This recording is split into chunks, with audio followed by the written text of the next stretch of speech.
जीएसटीचे दर आता सरकारनं निश्चित केलेले आहेत। जे जीवनावश्यक गोष्टी म्हणजे ज्या अत्यंत गरजेच्या गोष्टी आहेत त्यावर सर्वात कमी हा कर आकारण्यात आलेला आहे। त्यावरती 5% तर केवळ चैनीसाठी असलेल्या वस्तूंवरती 28% कर आकारण्यात येईल। वस्तू आणि सेवा करासाठी 4 दर निश्चित करण्यात आलेले आहेत, ज्यामध्ये 5%, 12%, 18% आणि 28% कर आकारणीची मुभा आहे। वस्तू आणि सेवा कर समितीच्या बैठकीनंतर आज केंद्रीय अर्थमंत्री अरुण जेटली यांनी या संदर्भातली घोषणा केली आहे। मोदी सरकारनं वन नेशन वन टॅक्सचा नारा दिला होता आणि जीएसटी अर्थात वस्तू आणि सेवा कर लागू केला, ज्याचे दर आज निश्चित झालेत। अर्थतज्ञ शंकर अय्यर सध्या आपल्या सोबत आहे। शंकरजी, आपली पहिली काय प्रतिक्रिया या दरांवरती?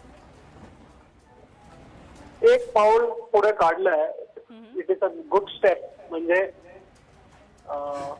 जे टॅक्स कलेक्शन मध्ये जी एफिशियन्सी व्हायला पाहिजे ते येईल, सरकारचं रेव्हेन्यू बहुतेक वाढेल, पण ह्याबरोबर महागाई पण वाढणार असं दिसतंय। कारण की अजूनही जे लिस्ट आहे ज्या वस्तूवर किती, कुठल्या वस्तूवर आणि कुठल्या सर्व्हिसवर किती टॅक्स आहे ती पाहिल्यानंतर कळेल की किती महागाई वाढ होईल म्हणून।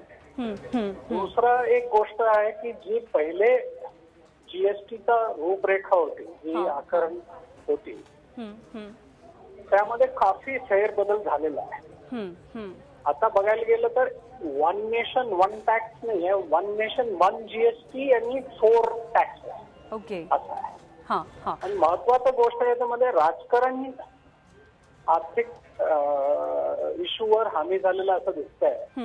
कारण की जेव्हा कॉन्स्टिट्यूशन अमेंडमेंट पास झाला होता तेव्हा राज्यांना आपण अश्युरन्स दिलं होतं की तुमचं जे पण नुकसान होईल केंद्र सरकार भरपाई करून देईल। अजून एक महत्वाची गोष्ट आहे, याच्यामध्ये 4 स्लॅब आहेत, म्हणजे 5%, 12%, 18% आणि 28%। हे 4 स्लॅब योग्य वाटतात का, पटतात का? आयडियली ते पाहायला गेलं तर 2 स्लॅब असायला पाहिजे होतं, एक मेरिट गुड्स आणि नॉन मेरिट गुड्स म्हणून। आणि जे विजय केलकर यांची जी कमिटी होती ज्यांनी पहिली नेमली होती जीएसटीची आयडिया, तेव्हा जीएसटीचा रेट 14% असा ठरवला होता, 12 ते 14%।